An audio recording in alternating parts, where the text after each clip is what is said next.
ప్రార్థన. ప్రేమ కలిగి పరలోకమందున్న మా తండ్రి, దేవా, మీ మాటలను నేర్పించబోతూ ఉండగా సత్యవాక్యమును సరిగా విభజించి వివరించగలిగే కృపను నాకు ఇవ్వండి తండ్రి.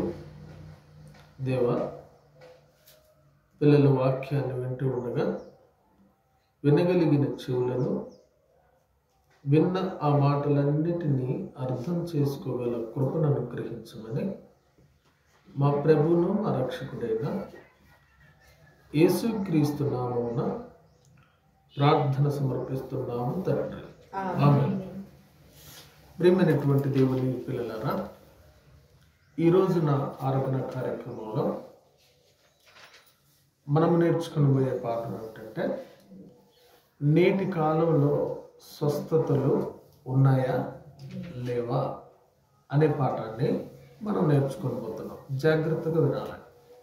నేటి కాలంలో స్వస్థతలు ఉన్నాయా లేవా అనే పాఠాన్ని నేర్చుకోబోతున్నాం.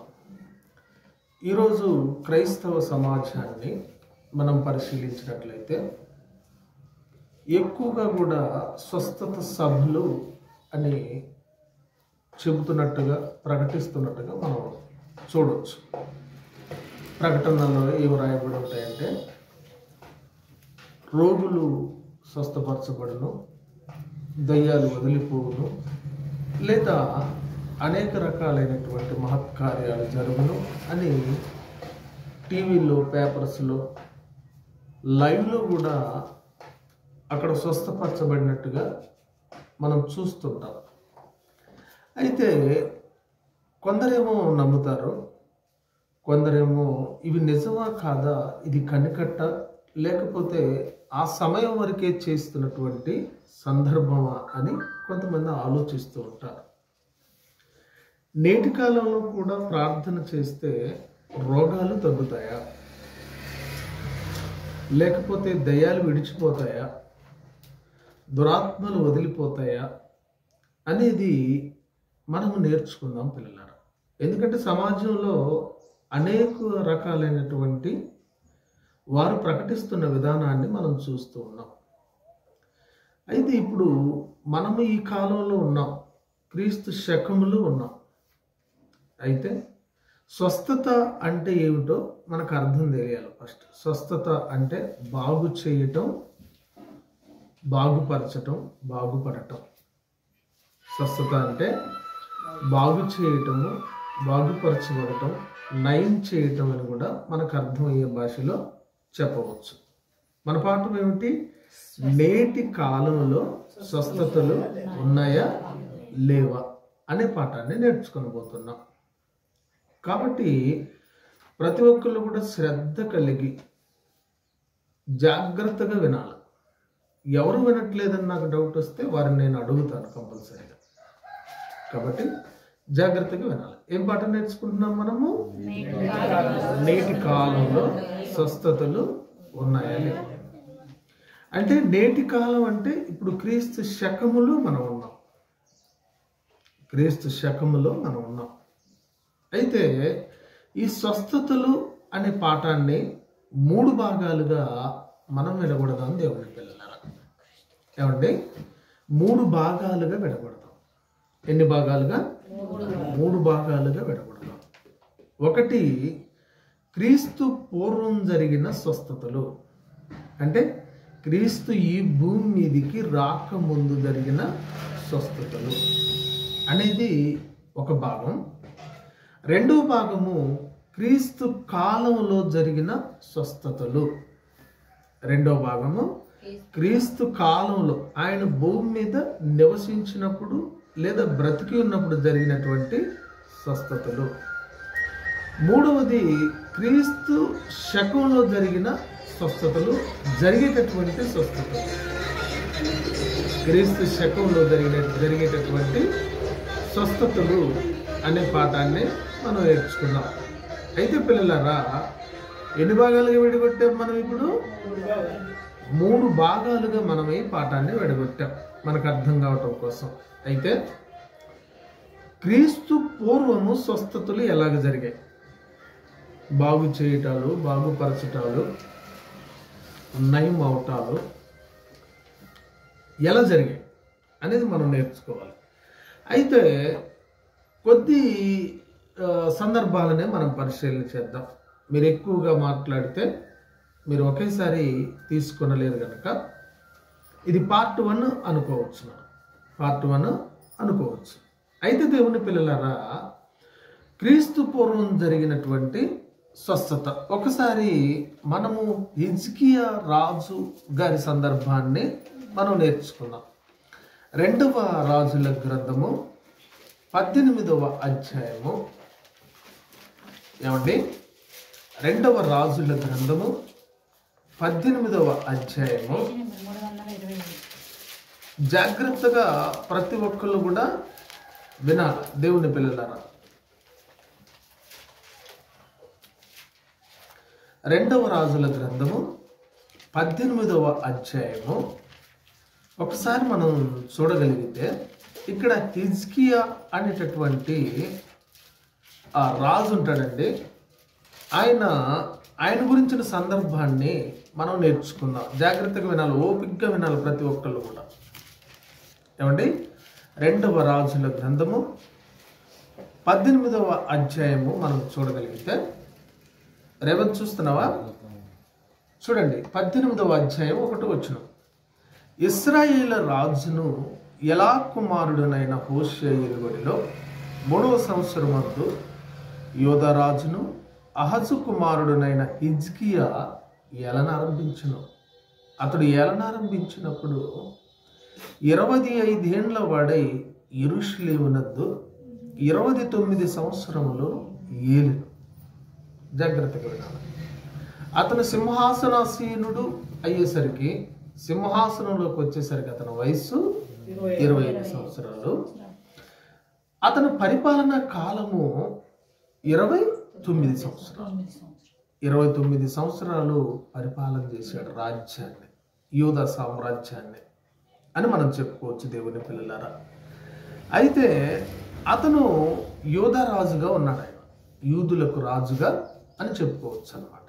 యూదా రాజుగా ఉన్నాడని రాయబడింది.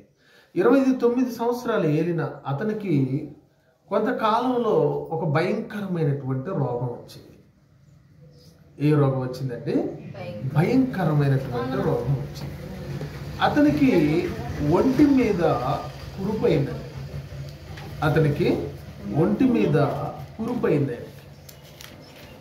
అతనికి ఏమైందండి?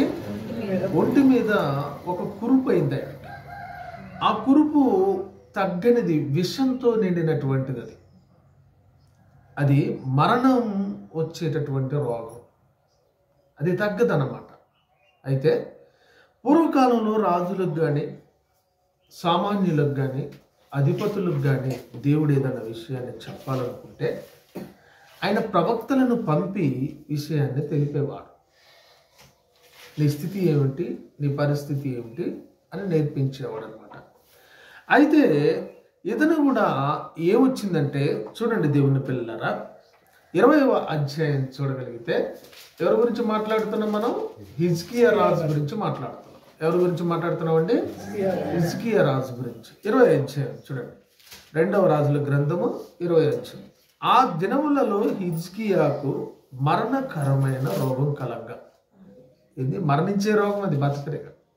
ఎలాంటి రోగం అంటే మరణకరమైన రోగం అనమాట. ఆ రోగం తగ్గేది కాదు, ఆ రోగం. అయితే అతని యొద్దకు ప్రవక్త వచ్చాడు. చూడండి, ఆమోజు కుమారుడును ప్రవక్తనైన యెషయా అతని యొద్దకు వచ్చి, నీవు మరణమవుతున్నావు. రాజు దగ్గరికి యెషయా ప్రవక్త వచ్చి, నీవు మరణమవుతున్నావు, ఇక బతుకు. ఏమవుతావు? నువ్వు మరణమైపోతున్నావు, నీవు బ్రతకవు గనుక నీవు నీ ఇల్లు చక్కబెట్టుకునమని యెహోవా సెలవిచ్చుచున్నాడని చెప్పగా. ఏమండి? హిజ్కియా గారు యెషయా ప్రవక్తనైన నేను చెప్తుంది ఏమిటంటే, దేవుడు నాకు చెప్పింది ఏమిటంటే, నీకు మరణకరమైన రోగం కలిగింది, ఇక నీ ఇంటిని నువ్వు చక్కబరుచుకో, నువ్వు బ్రతకవు. నీ ఇంటిని నువ్వు చక్కబరుచుకో. నీకు ఇక తగ్గేటటువంటి రోగం ఇది కాదు.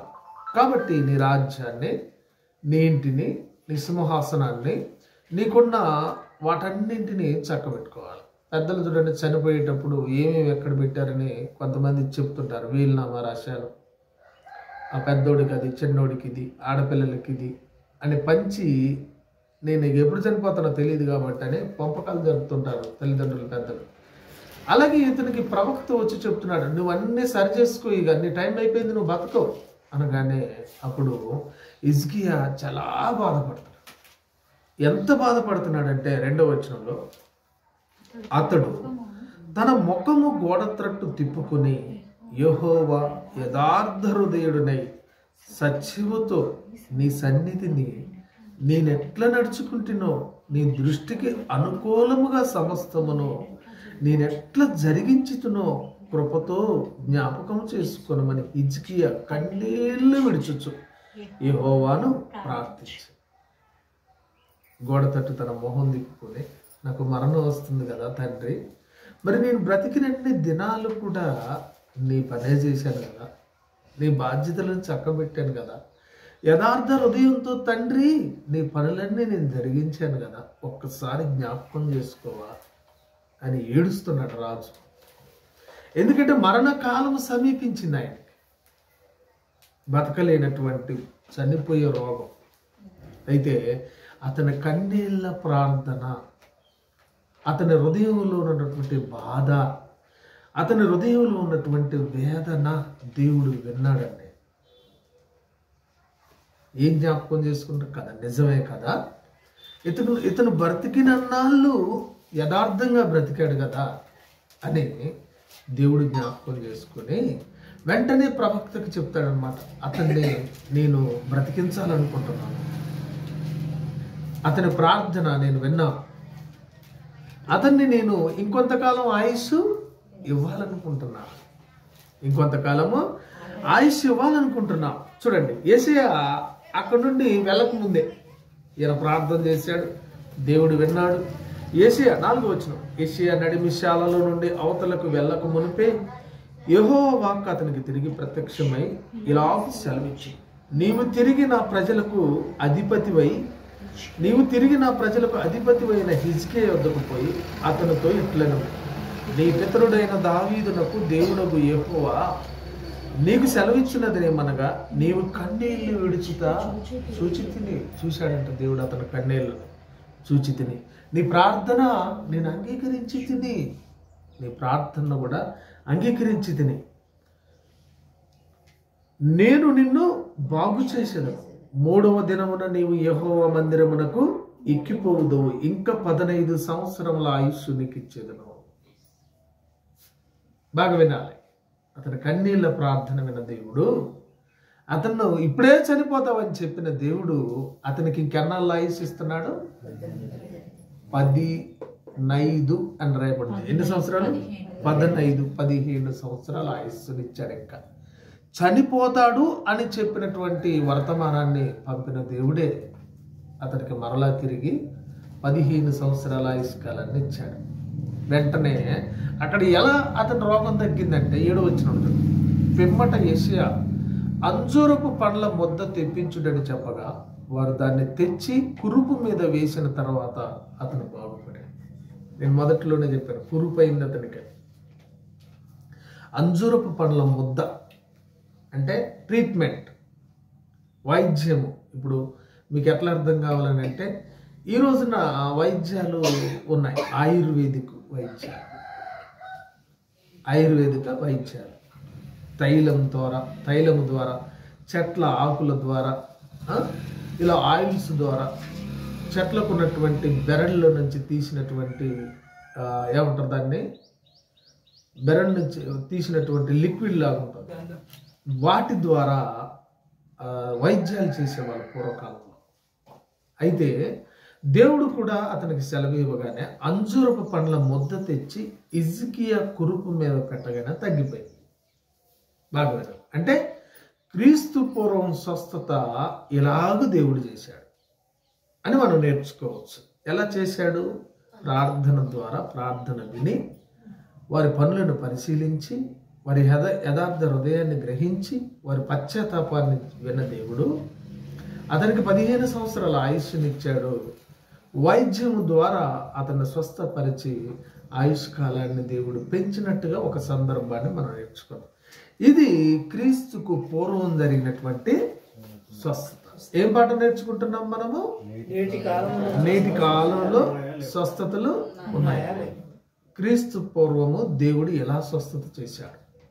క్రీస్తు పూర్వము దేవుడు ఎలా స్వస్థత చేశాడు? ఒక సందర్భాన్ని నేర్చుకున్నాం. రెండవ సందర్భం ఇప్పుడు క్రీస్తు కాలంలో ఉన్నటువంటి స్వస్థత.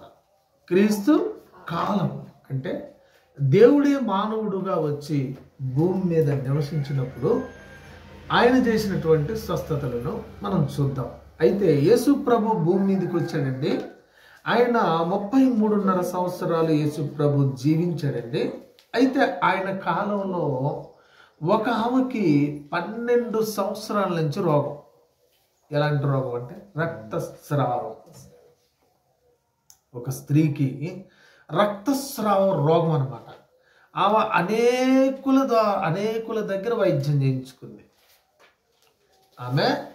ఆమెకున్నటువంటి ఆస్తిని, ఆమెకున్నటువంటి డబ్బును ఊడ్చి అనేక మంది డాక్టర్లకు ఇచ్చేసి వైద్యాన్ని చేయించుకున్నా సరే ఈ రోగం తగ్గట్లేదు. ఆమెకి ఈ రోగము తగ్గట్లే. ఎక్కడుంది ఆ సందర్భం అంటే లూకాసు వార్త 8వ అధ్యాయం.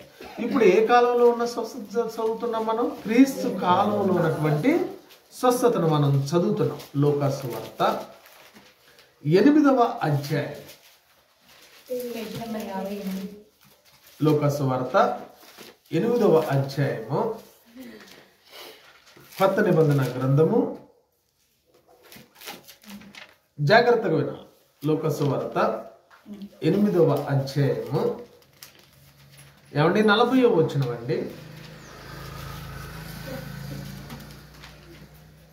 చూడు 43వ వచనం. అప్పుడు 12 ఏళ్ల నుండి రక్తస్రావము గల ఒక స్త్రీ. ఎన్ని సంవత్సరాల నుంచి రక్తం స్రావం అవుతున్నావుకి? బాగా చెప్పాలి. 12 సంవత్సరాల నుండి అవుతున్నావు. తగ్గట్లే. అయితే ఎవని చేతను స్వస్థత నొందనిదై ఎవ్వరు కూడా బాగు చేయలేకపోతున్నారు. ఏ డాక్టర్ కూడా ఈమె రక్తస్రావ రోగాన్ని తగ్గించుకోలేకపోతున్నాడు. ఏమండి? ఆమెకు తగ్గట్లే, ఎక్కడ కూడా తగ్గట్లే. అయితే ఆమె అనుకుందంట, యేసు ప్రభువుని ఒక్కసారి ముట్టుకుంటే నా రోగం తగ్గిద్ది అనుకున్నాను. యేసు ప్రభువుని ఒక్కసారి ముట్టుకున్నా నా రోగం తగ్గుద్దని హృదయంలో నిశ్చయించుకుందంట. మరి నాకున్న ఆస్తినంతా ఊడ్చాను, డబ్బునంతా ఊడ్చాను, నాకున్న సమయాన్నంతా కాలం గడిచిపోయింది, ఇక నాకెక్కడా కూడా ఈ రక్తస్రావ రోగము తగ్గట్లేదు. అయితే ఆమె ఏమనుకుందంట చూడు, 44 వచనం. ఆయన వస్త్రపు చెంగు ముట్టెను, వెంటనే ఆమె రక్తస్రావము నిలిచిపోయింది. బాగా వినాలి, బాగా అర్థం చేసుకోవాలి. ఎందుకంటే ఆయన అక్కడికి ఆ ప్రాంతానికి వచ్చాడు. యేసు ప్రభు. చూడండి 40 వచనం. జన సమూహం ఆయన కొరకు ఎదురు చూచుచుండెను గనుక యేసు తిరిగి వచ్చినప్పుడు వారు ఆయన్ను చేర్చుకునేది. అంతటా ఇదిగో సమాజ మందిరపు అధికారి అయిన యాయూరు అని ఒకడు వచ్చి యేసు పాదముల మీద పడి ఇంచుమించు 12 ఏళ్ల ఈడు గల తన ఒకతే కుమార్తె సావు సిద్ధముగా ఉన్నది కనుక తన ఇంటికి రమ్మని ఆయన్ను బతిమలాడు. ఒకరు చనిపోతే ఒకరు వచ్చి బతిలాడితే వెళ్తున్నాడు. ఆ జనసమూహం మొత్తం ఆయన చుట్టుంది. ఏమేం చేసింది తెలుసా? వెనక నుండి ఆయన వస్త్రపు చెంగును ముట్టుకుంది. రోగం ఇంకెక్కడ తగ్గపోతే ఆయన వెలుచుండగా జనసమూహములు ఆయన మీద పడుచుండ్రి. అప్పుడు 12 ఏళ్ల నుండి రక్తస్రావము గల ఒక స్త్రీ యవన చేతను స్వస్థత నొందనిది ఆయన వెనకకు వచ్చి ఆయన వస్త్రపు చెంగు ముట్టెను, వెంటనే రక్తస్రావ రోగం నిలిచిపోయింది. యేసు ప్రభుకు అర్థమైంది, నన్ను ఎవరో ముట్టుకున్నారు. ఆయనలో నుండి ప్రభావం వెళ్ళిపోయింది, గ్రహించాడు ఆయన. అప్పుడు చూడండి, నన్ను ముట్టినది ఎవరని యేసు అడగగా అందరము మేము ఎరగము అన్నారు. ఈ జనాల్లో వచ్చి వెనకంగా వచ్చి ముట్టుకుంది ప్రభువుని. ఆమె రోగం తగ్గిపోయింది. చూడండి, క్రీస్తు కాలంలో దేవుడే మానవుడిగా భూమి మీద ఉన్నాడు. చనిపోయిన వారిని లేపాడు, దయ్యాలు పట్టిన వారిని విధించాడు, రోగాలు తగ్గిపోయాయి. ఎందరో బాధలు పడుతున్న వారి సమస్యలన్నీ దేవుడే స్వయంగా భూమి మీద ఉన్నప్పుడు తీరిపోయాయి. ఇది క్రీస్తు కాలంలో జరిగినటువంటి ఒక స్వస్థత. క్రీస్తు భూమి మీద ఉన్నప్పుడు జరిగినటువంటి ఒక స్వస్థత. అయితే దేవుని పిల్లలారా, ఇప్పుడు క్రీస్తు శకంలో జరిగిన స్వస్థతను చదువుతాం. ఇందాకల క్రీస్తు పూర్వం జరిగినటువంటి స్వస్థతను చదివాం, క్రీస్తు కాలంలో ఉన్నటువంటి స్వస్థతను చదివాం, క్రీస్తు తర్వాత క్రీస్తు శకంలో జరిగినటువంటి స్వస్థతను మనం చదివాం. యేసుక్రీస్తు భూమి మీద ఉన్నప్పుడు ఆయన 12 మంది శిష్యులను ఎంపిక చేసుకున్నాడు. ఎంతమంది అంటే 12 మంది శిష్యులను. ఆ 12 మంది శిష్యులకు కూడా అధికారం ఇచ్చాడు ఆయన. దెయ్యాలు వెళ్ళగొట్టడానికి, రోగాలు తగ్గించడానికి, స్వస్థపరచడానికి, సువార్త చెప్పటానికి వాళ్ళందరికీ అధికారం ఇచ్చాడు. యేసు ప్రభు సమాధి గెలిచి క్రీస్తు శిలువలో మరణాన్ని జయించి తిరిగి లేచి 3వ దినమున పరమునకు వెళ్ళిపోయిన తర్వాత ఆయన శిష్యులు ఈ భూమి మీద ఉన్నారు. ఆ 12 మంది తర్వాత మరొక శిష్యుడు వచ్చాడు. ఆయన అపోస్తలుడైన పౌలుగా తర్వాత శిష్యుడు వచ్చాడు. చూడండి దేవుని పిల్లరా, ఇప్పుడు శిష్యులు చేసినటువంటి స్వస్థతను మనం చదువుకుందాం. ఎవరు చేసినటువంటి స్వస్థతను అంటే శిష్యులు చేసినటువంటి స్వస్థతను మనం చదువుకుందాం. అపోస్తలుల కార్యము 3వ అధ్యాయము,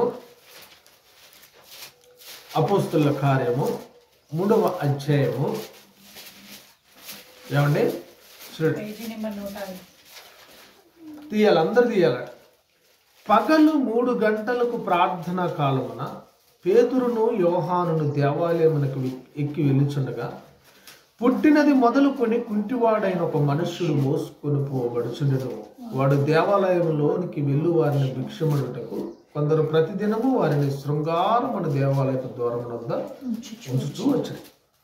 పేతురును యోహానును దేవాలయంలో ప్రవేశింపబోనప్పుడు వాడు చూచి భిక్షమడగా పేతురును యోహానును వారిని తీరు చూచి మా తట్టు చూడమనిరి అని వాడు వారి యొద్ద ఏమైనా దొరుకునని కనిపెట్టుచు వారి యందు లక్ష్యం ఉంచెను. అంతటా పేతురు, వెండి బంగారములు నా యొద్ద లేవు గాని నాకు కలిగినదే నీకు ఇచ్చుచున్నా. నజరేయుడైన యేసు క్రీస్తు నామమున నడవమని చెప్పి వాని కుడి చేయి పట్టుకుని లేవనెత్తను. వెంటనే వాడు పాదములను చీలమండున బలం పొందెను. వాడు దిగ్గున లేచి నిలిచి నడిచెను. నడుచుచు గంతులు వేయిచు దేవుణ్ణి స్తుతించుచు వారితో కూడా దేవాలయంలోకి వెళ్ళి.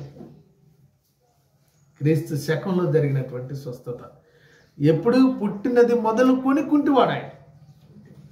పుట్టినది మొదలుకొని కుంటివాడు, నడవలేనటువంటి వాడు.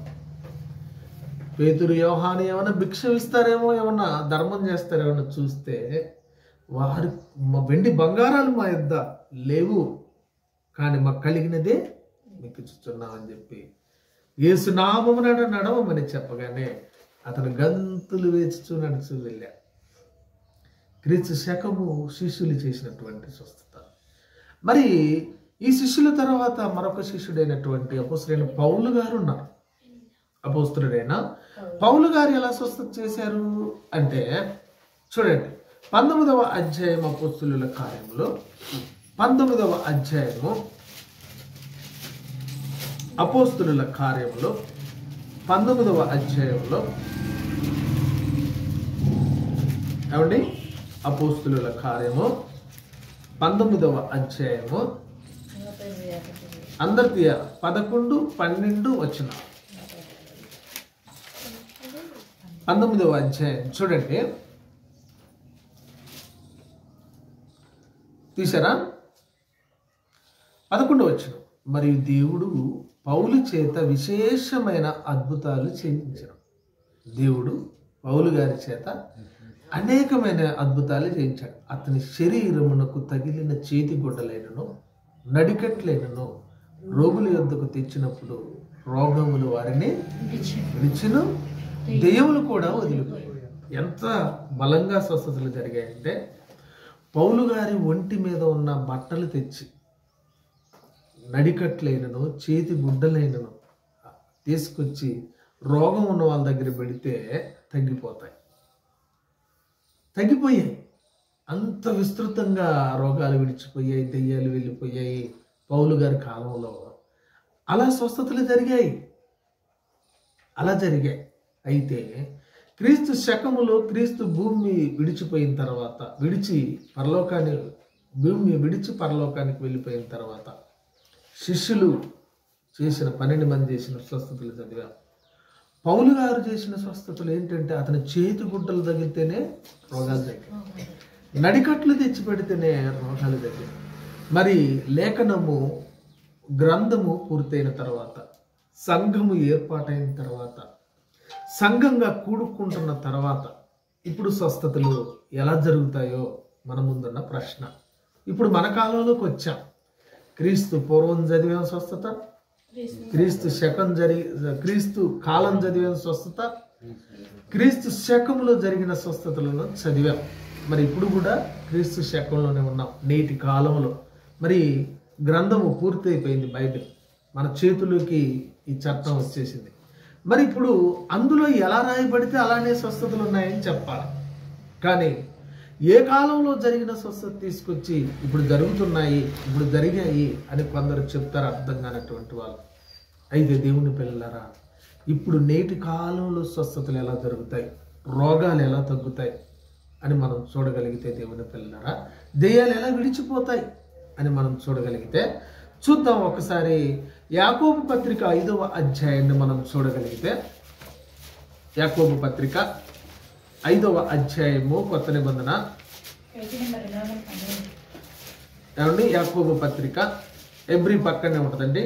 5వ అధ్యాయము మనం చూడగలిగితే 5వ అధ్యాయము 13వ వచనంలో చూడండి, 14వ వచనం అందరు తీయాల. 14వ వచనం, యాకోబు పత్రిక 5వ అధ్యాయం 14వ వచనం. మీలో ఎవడైనను రోగి ఉన్నాడా? బాగా వినా, ఎవరికైనా రోగం వచ్చిందా మీలో అని రాయబడింది అక్కడ. మీలో ఎవడైనను రోగి అయి ఉన్నాడా? అతడు సంఘపు పెద్దలను పిలిపింపవలెను, వారు ప్రభు నామమున అతనికి నూనె రాచి అతని కొరకు ప్రార్థన చేయవలెను. వెంటనే మనం అనుకుంటాం కొబ్బరి నూనె అనుకుంటాం. మన తెలుగు రాష్ట్రాల్లో ఉన్నటువంటి దేవుని పిల్లలందరూ ఏమనుకుంటారంటే నూనె రాచి ప్రార్థన చేయవలెను అని అనగానే కొబ్బరి నూనె అనుకోని డబ్బాలు తాగేస్తున్నారు, రాసుకుంటున్నారు.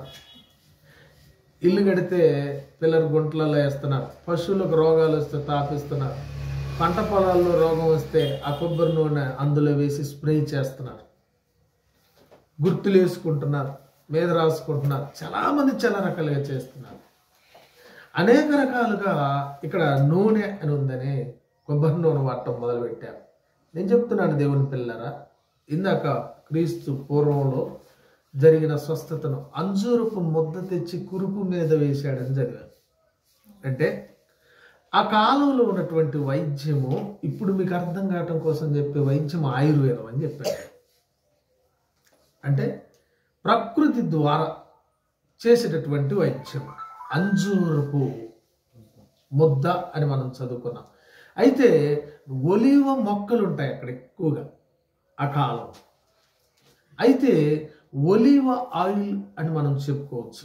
మనం బాగా ఇది తర్జుమాలో మనం చూసుకోవాలని అంటే మెడిసిన్ అని మనం అర్థం చేసుకోవాలి. మెడిసిన్ అని అర్థం చేసుకోవాలి. మెడిసిన్ అంటే మందు. మెడిసిన్ అంటే ఏమిటండి? మందు. చూడండి అక్కడ ఏమని రాబడిందంటే, అతనికి నూనె రాచి అతని కొరకు ప్రార్థన చేయవలను, విశ్వాస సహితమైన ప్రార్థన ఆ రోగిని స్వస్థపరచును, ప్రభు అతన్ని లేపు. అంటే ఈ కాలానికి నేటి కాలానికి ప్రార్థన చేయాలి, వైద్యం చేయించుకోవాలి.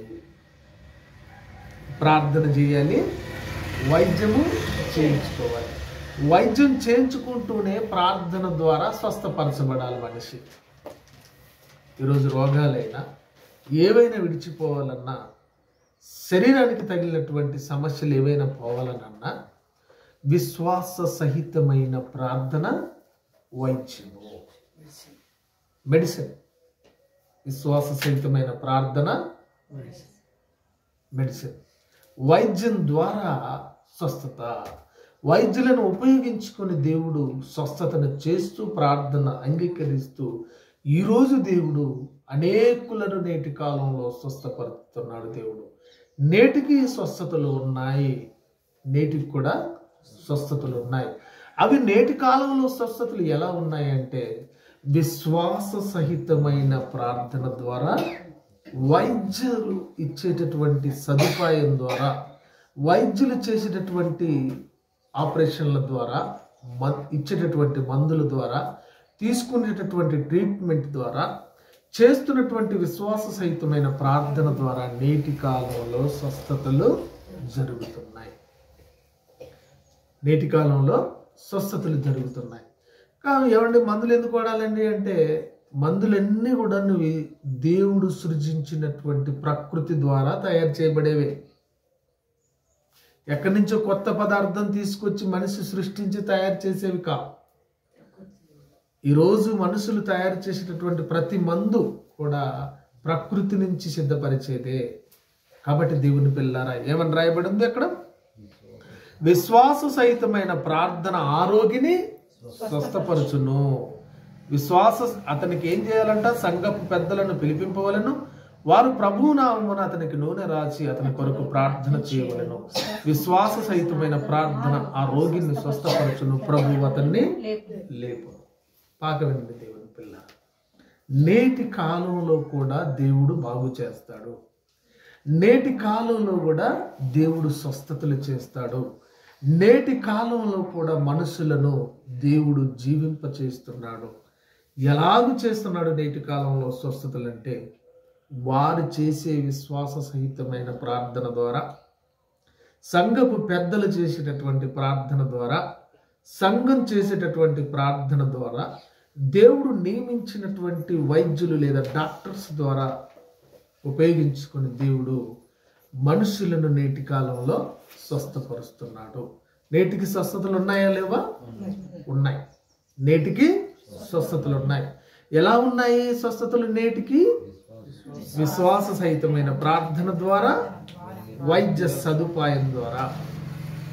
ఈ రెండు కూడా దేవుడిచ్చే, ఈ రెండు కూడా దేవుడు అనుగ్రహించేవే. కొంతమంది అడగొచ్చు, ఏమంటే మరి ఆపరేషన్లు చేస్తున్నారని బైబిల్లో లేదు కదా, ఆపరేషన్లు అని మీరు మాట్లాడారేమిటి అని అనుకోవచ్చు. ఆదికాండంలోనే ఆపరేషన్ ఉంది. ఆదికాండంలోనే ఆపరేషన్ ఉంది. ఆదాము ఒంటరివాడై ఉన్నప్పుడు దేవుడు చూసి అతనికి గాఢ నిద్ర కలగజేశాడు. ఏం కలగజేశాడు? కలగజేసి అతని ఎముకల్లో నుంచి ఒక ఎముకను తీశాడు. ఏంటది? అది ఏం జరిగింది అక్కడ? మత్తు ఎలా ఇచ్చాడు దేవుడు? గాఢ నిద్ర, నొప్పి తెలియకుండా. ఈరోజు ఆపరేషన్లు ఎలా చేస్తున్నారు? మత్తు ఇంజెక్షన్ ఇచ్చి నిన్ను కోసేసి అవయవం తీసేసినా నీకు నొప్పి ఉండదు ఆ సమయం వరకు కూడా. అలాగే ఆదికాండంలోనే దేవుడు ఆపరేషన్ చేసినట్టుగా మనం అర్థం చేసుకుంటే మనకి అవగతం అవుతుంది దేవుని పిల్లరా. కాబట్టి నేటి కాలంలో స్వస్థతలు ఉన్నాయి. నేటికి దేవుడు స్వస్థపరుస్తూనే ఉన్నాడు. ఎలా స్వస్థపరుస్తున్నాడు దేవుడు నేటికంటే? ప్రార్థన ద్వారా, విశ్వాస సహితమైన ప్రార్థన ద్వారా. అతనికి నూనె రాయటం అన్నారు చూసావరా? వైద్యము ద్వారా. నేటికి ఆ రోజుకు ఉన్న వైద్యం అది ఈ రోజుకు డెవలప్డ్, దేవుడు ఇచ్చిన జ్ఞానంతో డెవలప్ అయినటువంటి వైద్యం ఇది. ప్రార్థన ద్వారా, వైద్యం ద్వారా దేవుడు స్వస్థపరుస్తున్నారు. నేటి కాలంలో స్వస్థతలు ఉన్నాయా లేవా? ఉన్నాయి. కాబట్టి ఏం పాట నేర్చుకున్నాం మనము? నేటి కాలంలో స్వస్థతలు ఉన్నాయా లేవా? పూర్వం ఎలాగ స్వస్థపరిచాడు దేవుడు? అంజూరపు ముద్ద తెచ్చి అతని మీద వేసినప్పుడు ఆయన స్వస్థపరచబడ్డాడు. ప్రార్థన ద్వారా అనేకులు స్వస్థపరచబడ్డాడు. క్రీస్తు కాలంలో దేవుడే భూమి మీద మానవుడుగా ఉన్నప్పుడు ఆయన ముడితేనే రోగాలు పోయాయి. మరి క్రీస్తు శిష్యులకు అధికారం ఇచ్చినప్పుడు వారు లైవ్లో స్వస్థతలు చేశారు. పౌలు గారి నడికట్లైనను చేతి రుమాలైనను తీసుకెళ్ళి వెళ్ళినప్పుడు వారికి కూడా స్వస్థత జరిగింది. మరి ఈ కాలంలో మనము ఎలా స్వస్థపరచబడాలని అంటే ప్రార్థన ద్వారా, వైద్యం ద్వారా, ప్రార్థన ద్వారా, వైద్యం ద్వారా. God bless you. ఏం పాఠం నేర్చుకున్నాం మనము? నేటి కాలంలో స్వస్థతలు ఉన్నాయా లేవా?